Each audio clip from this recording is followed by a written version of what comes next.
Mabuhay, Kamustika, welcome. How are you? This is Bob from Love Beyond the Sea. Let's talk about dating tonight. I'm going to link an excellent article for you that we can use to talk about tonight. And while it is written for those over 50, much of it could also apply to those who are over 20. I want to hear from you if you think these will work, or if you have found someone, what helped you through the often uncomfortable venture into dating, especially if you haven't done it in a while.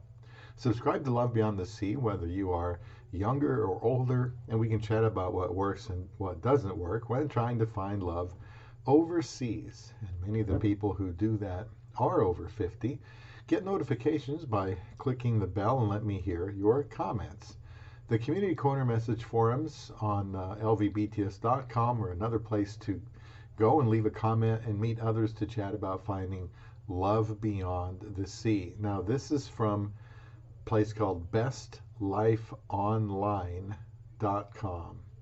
Whether you're recently divorced, widowed, or just haven't found the right person yet, excuse me, if you're on the dating scene at the midlife mark, you're far from alone.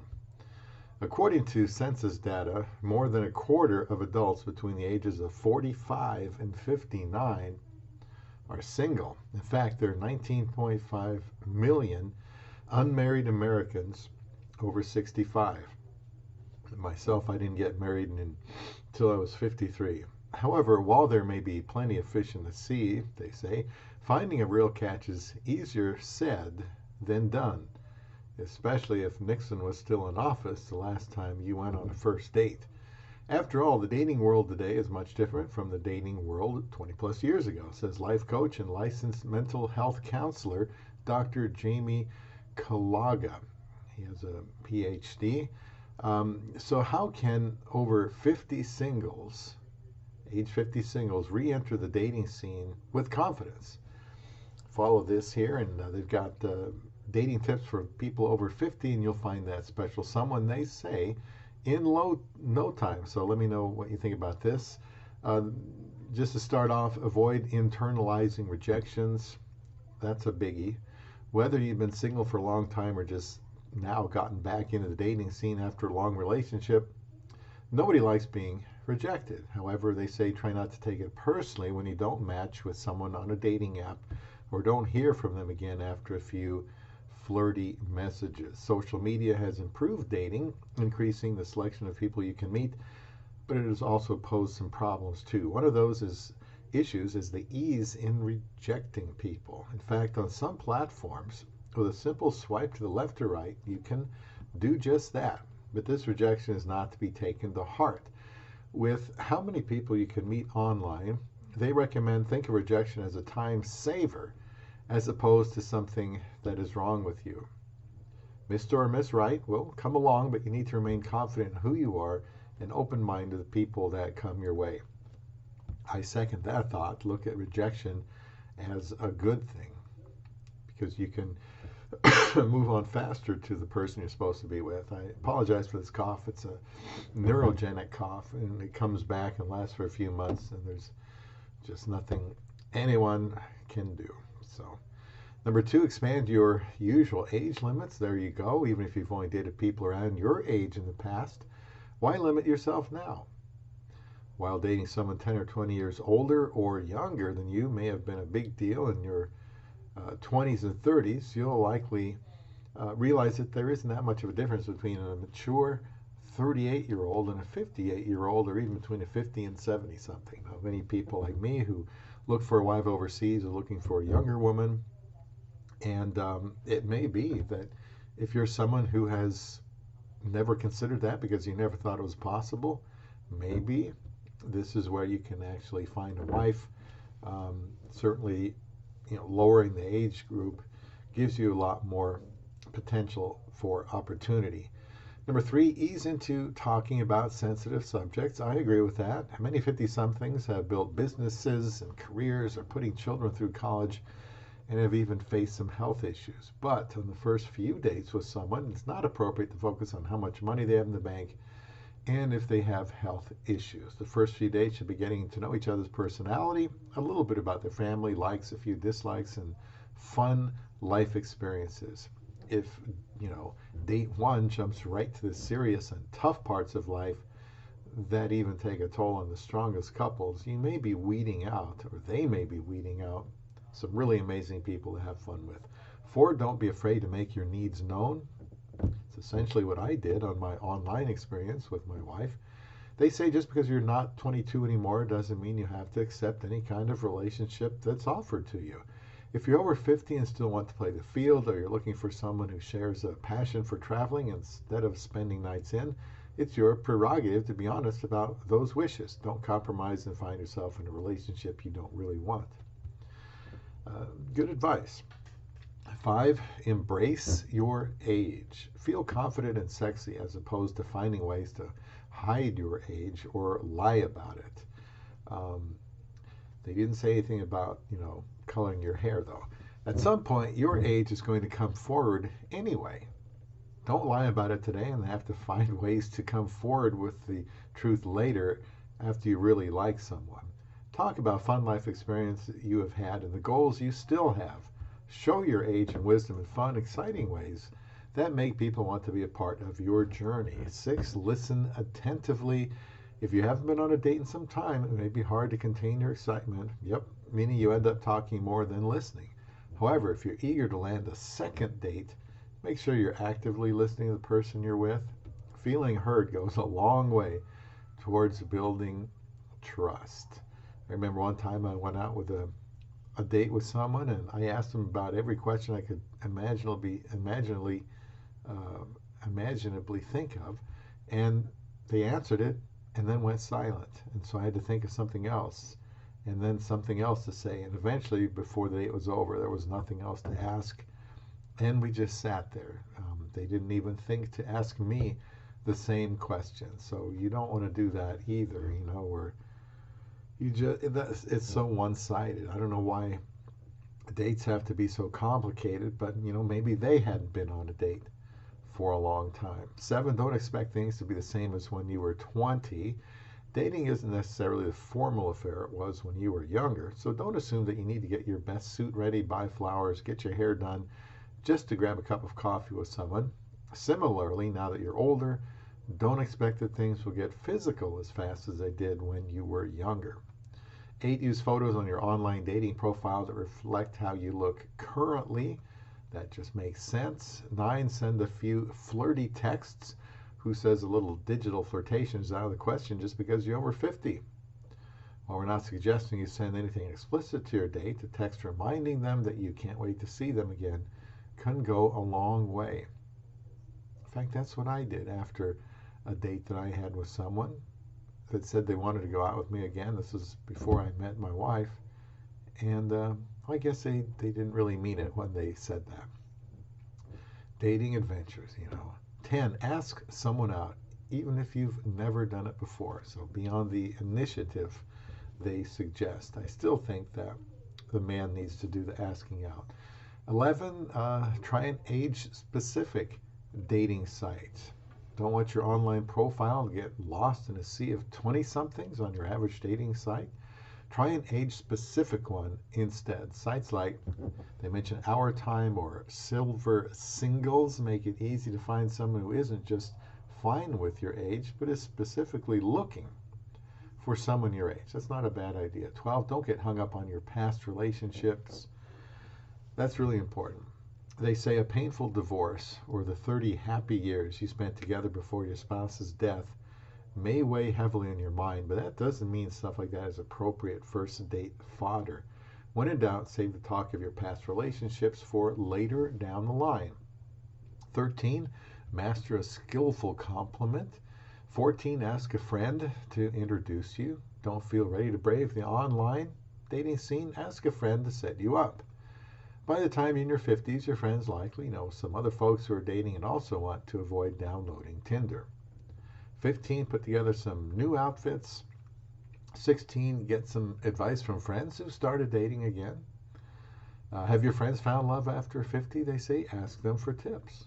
17, get to know each other before meeting in person.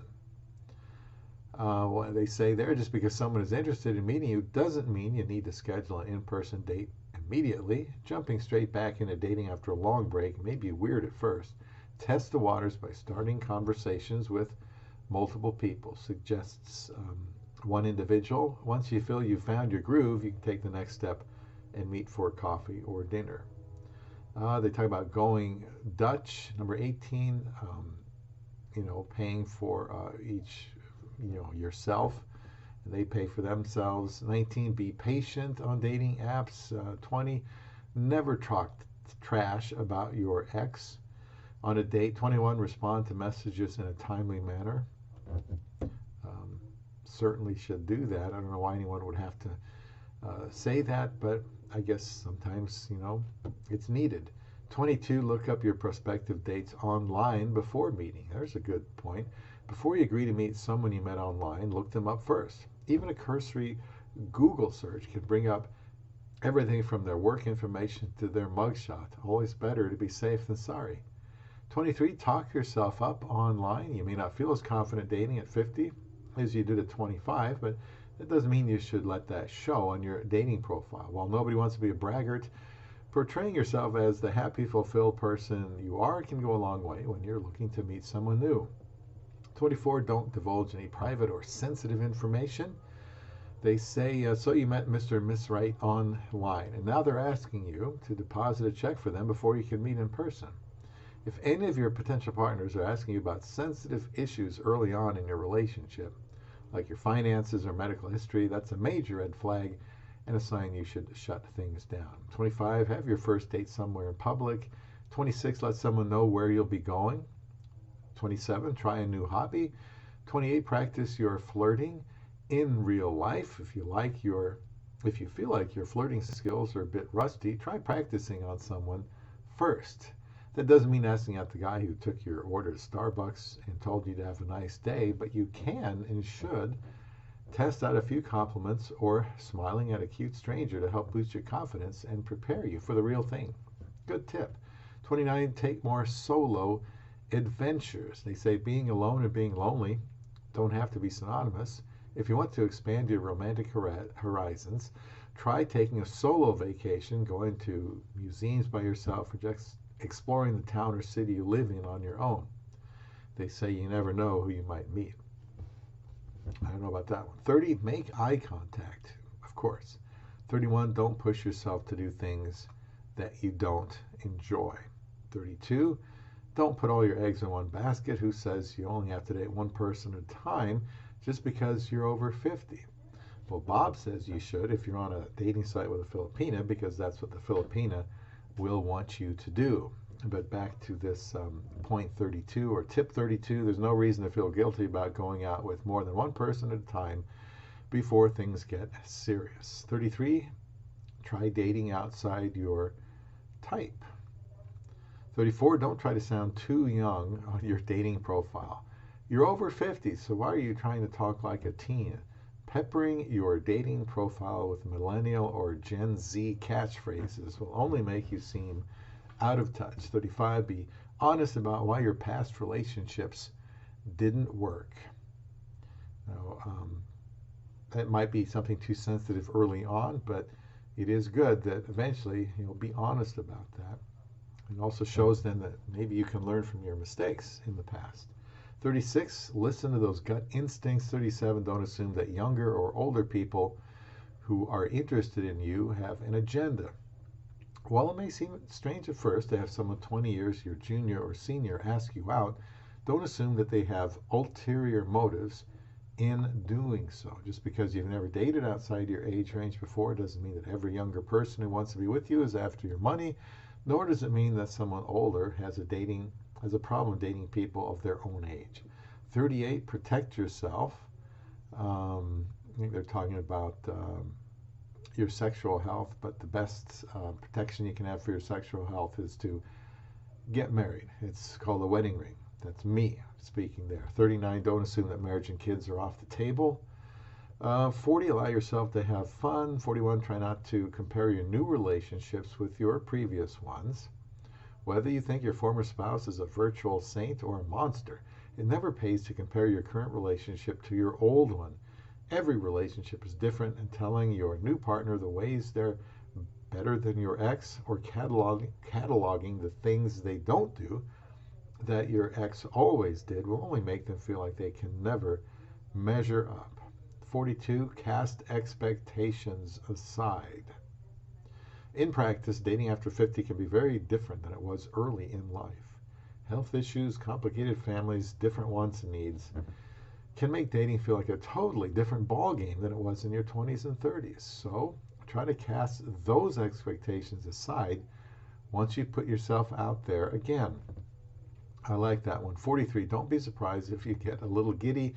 44, and there's only like 6 more, don't immediately introduce them to family and friends. You might be excited to meet that aforementioned someone, great, but don't assume that every relationship is going to be a lasting one. 45, don't downplay your accomplishments.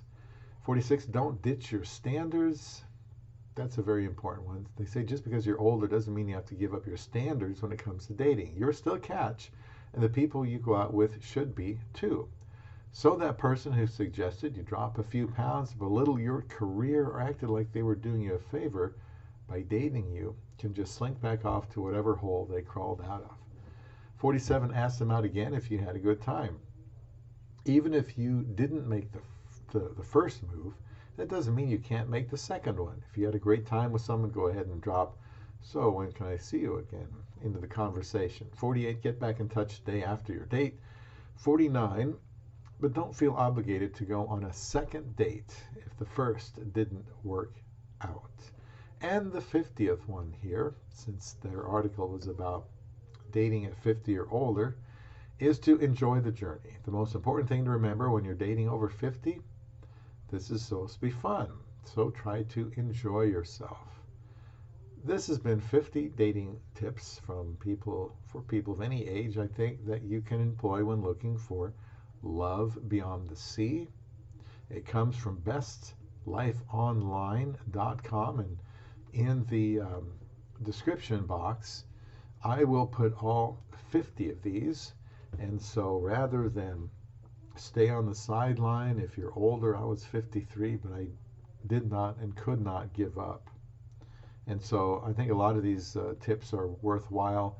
So please consider them when you go out dating again.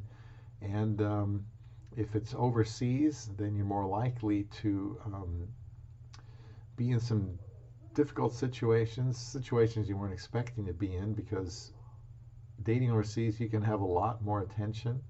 You can date a younger woman. They probably will want to have children too if they don't. So it's a brand new world, but hopefully you can take away some of those things from this article.